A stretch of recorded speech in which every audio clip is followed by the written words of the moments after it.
bimbo, ti chiamo angoscia d'adulto, ma oggi ti guardo e ti chiedo, vuoi ballare con me?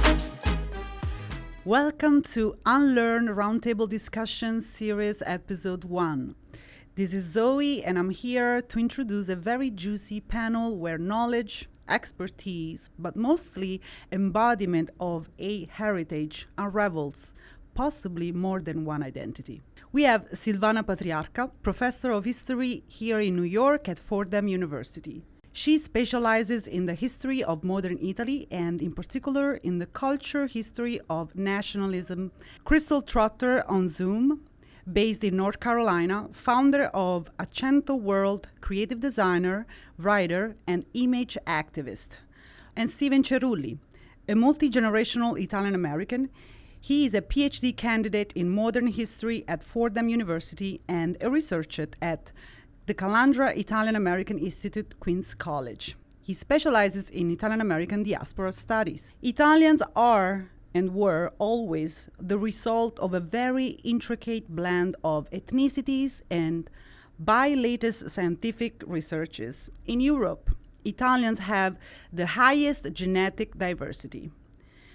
The gradient of their genetic variability, scattered all over the peninsula, encloses on a small scale the old genetic variance between Southern and continental Europeans.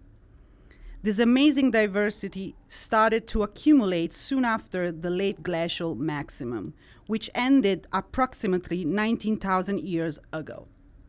Have they always been embracing this diversity about themselves and welcomed others? Silvana. Well, as a historian of the modern period, I would say that a lot depends on the creation of the modern nation and a certain way of creating that nation, which is based on the idea that there is specific people with its own culture, with its own history, and also with its own sort of somatic characteristics, right? So you see, the answer is complex because the history is complex. So it's not that Italy has just simply been receiving people, a large influx from abroad, but it's also continuing this historical trend of leaving the country, looking for better opportunities. So it's still there. I mean, it's not gone away. And it's really sort of part of who Italians are people on the move, right? And they should sort of recognize the right to move. Yeah, I think that there's another point I wanted to touch on, but when you were asking about embracing diversity, the first thing that came to mind was regionality. And that was as far as like people, Italians embrace their own regionality. So it's always who I know, who I am, right? And it's like the other regions is not considered.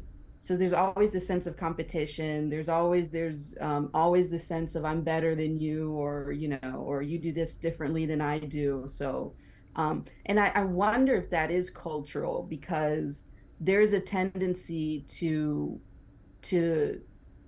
compare ourselves to others, but then again, everyone should be like us within the Italian culture.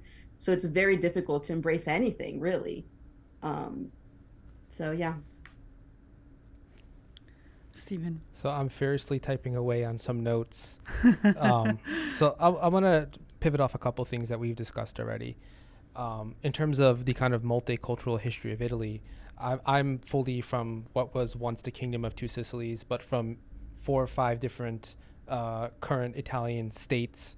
In the medieval period, under the Hohenstaufens, I'm not totally mispronouncing that, but they were called like the Swabian monarchies. The Kingdom of Sicilies, which was Kingdom of Sicily, just Sicily plural, singular, was a multicultural place. If you went to the court of Frederick II, you would have Arabs, Jewish, people who were Norman, Swabians from Germany. You'd have people from Italy, Sicilians who spoke, Neo-Latin Sicilian, Sicilians who spoke Agallo, Neo-Latin, which is closer to Piemontese, a Lombard, right? In the various different types of Neapolitan peoples, whether they be Calabrese, Abruzzese. So there is this kind of historical precedent, right? And we can also think of Tuscany, right? I'm thinking through the years, right? In Cosimo de' Medici, I think the second or third, was like the first person of color head of state in Europe, right? This gives you an idea of that kind of racial inferiority, etc.